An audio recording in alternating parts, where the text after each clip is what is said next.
Hey guys, welcome back to today's video. Today is Sunday, January 2nd, 2022, and today we're going to be talking about President Joe Biden and a potential primary challenger against him, and what we have been seeing in recent polling data, and what this means for the 2024 presidential election. Now, I most recently made a video over the past month looking at the 2024 election and who could potentially replace Joe Biden, and all of these things culminating from the discussion about whether or not Joe Biden will actually run for president in 2024. Now, opinion polling data is always interesting to take a look at. It gives us a very good idea of how races might shape up today. If the election was held and everyone was to send to the ballots today and fill out their mail-in ballots, whatever it might be, however they vote, how would we see the election end up? And there are a bunch of polling firms that love to speculate at potential types of situations that the American public could face. Could Joe Biden not be running for president? Who would you support if Joe Biden was running for president, but also against some of these top officials? Now, on this list right here are a bunch of people on the Democratic side that are considered to be potential candidates. Now, looking at them, you have Pete Buttigieg, Julian Castro, Hillary Clinton, Roy Cooper, Kamala Harris, and the list goes on. You have a bunch of top names and people that could truly be strong candidates, just not in a year against an incumbent. But some people on the right have cited new polls from various sources that deal with Joe Biden in the presidential status running against someone like Kamala Harris, like Pete Buttigieg, as the incumbent. And while this graph may show that Joe Biden has a significant dip in Democratic Party support from what is nearing 70% back before October 2021 to today hitting the low 20s, I truly think that this graph is extremely misleading, and we'll talk about why.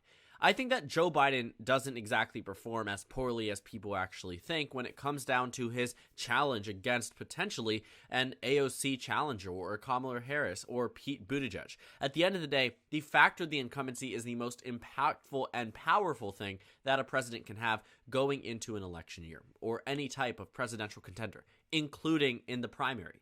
Looking at the 2024 Democratic primary, Joe Biden is not going to lose to anyone. He will not face a strong enough Democratic Party opposition because that would inevitably just ruin their chances at winning the presidency.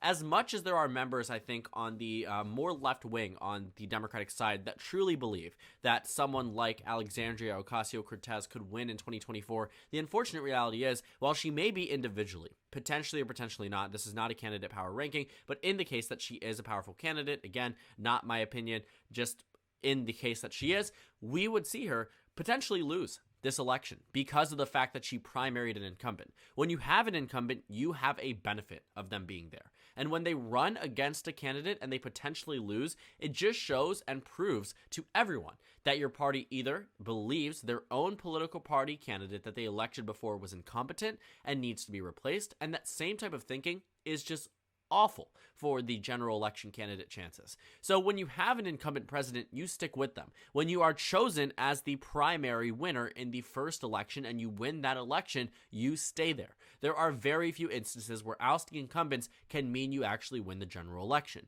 And you can actually see this in a bunch of close House races in 2018, or larger ones even, where the incumbent was challenged and defeated, and that incumbent party went on to lose the election.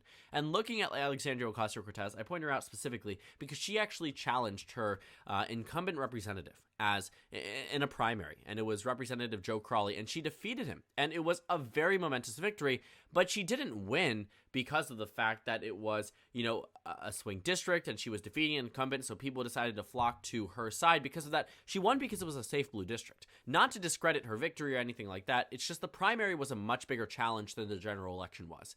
In this case, I think the primary would be still a major challenge to defeat an incumbent, but not nearly as strenuous as a general election. And looking at Joe Biden and his potential candidates in opposition to him, I mean, you have his own Secretary of Transportation being floated as someone to challenge Joe Biden as the nominee for President of the United States. You have his own Vice President that's being surveyed within this poll. Does this make any sense to you? It really shouldn't. Joe Biden will not be running against Kamala Harris. Just because Joe Biden may dip to 22% and 20% in these polls doesn't mean absolutely anything. And we can actually look back at the last time that Joe Biden was in the White House just as the vice president in the 2012 Democratic presidential primaries. Now, Barack Obama handedly won this election. He got 89% of the vote, and there wasn't really that much opposition to him. There were a few people, and these were mainly Democrats that were registered Democrats but were not actually Democrats. So what I mean by that, long voting Republicans but just never changed their political party but may live in closed primary states. So they sometimes write in candidates or vote for other types of candidates across the races. There were very few states that had exceptionally close results, and the only real close result, I believe, was races where there was an actual investment by candidates against Barack Obama. And you can see this in Oklahoma. On March 6, 2012, Barack Obama only received 57% of the vote statewide. In Louisiana, just 76%. In Missouri, 88%. And in Arkansas, he nearly lost this primary, at least compared to a bunch of other states.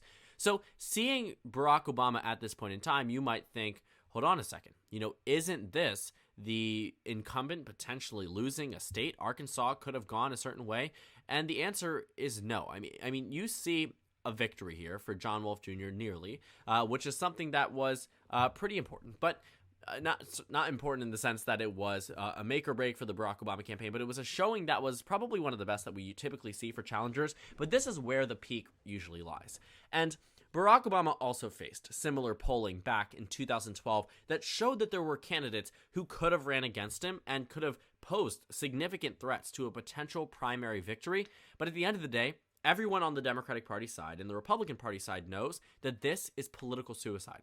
They know that this is not the way to go because you can't win an election after ousting an incumbent president. It has never happened in the history of the United States in a political party primary. That's just the way it works. So seeing the primary election polling data with Joe Biden down here, if anything, this is horrible for the Democratic Party, but it just simply isn't the reality that we're living in. We should never be polling Pete Buttigieg, Kamala Harris, and Joe Biden all in one poll, because if one of them is running, the rest aren't, and that's how it works. So looking at 2012, we're going to circle back to the point that I just made about Barack Obama and bring up this Gallup poll that was taken in September of 2010. Now, at this point in time, Barack Obama was as unpopular as Joe Biden is today, just a little bit more. The American public turned tides on the Democratic Party, started supporting Republicans. It was a red wave year, and Gallup decided, for 2012, if Barack Obama is performing so poorly amongst the American public, would voters back a primary challenge to him? And they chose his former candidate and opposition mate, Hillary Clinton, from the 2008 Democratic primary, and they asked Democrats across the country, if Secretary of State Hillary Clinton were to challenge President Barack Obama for the Democratic presidential nomination in 2012, how would you support her? Would you support Obama? Would you support Clinton? And Hillary Clinton, remarkably on her part, received 37% of support from Democrats nationally. Barack Obama, as the incumbent president of the United States, the same president that won in a near technical landslide in the 2008 presidential election. Let me show you that here so you can just see how drastic this victory was. Even Indiana went blue. And yet voters across the country on the Democratic side said, we're iffy about him. We might want Hillary Clinton. But did that mean that all of a sudden 2012 was out of the bag? 2012 was going to vote for Mitt Romney or whichever GOP nominee was being floated at the time, Mike Huckabee, whoever it was? No. Barack Obama won in 2012 by nearly the identical amount of states that he won in 2008. He only lost 2 additional states from 2012, Indiana and North Carolina. And looking at the results, Barack Obama had a pretty strong victory. He won handedly in Pennsylvania, a 5-point victory, Michigan 10 points, Wisconsin 7 points. He's even winning Iowa by 6, winning Ohio by 3. He even won the battleground state of Florida, won Colorado by 5, New Mexico by 10, Nevada by 7. I mean, looking at Barack Obama's victories across 2012, Democrats should have been happy with this. And in no way in 2010 would you have looked at this and said, this incumbent is destined for re-election, unless you realize that this has no bearing on the actual election result. I mean, seeing Joe Biden at this low point may be a nice headline to, to bait people into clicking into an article.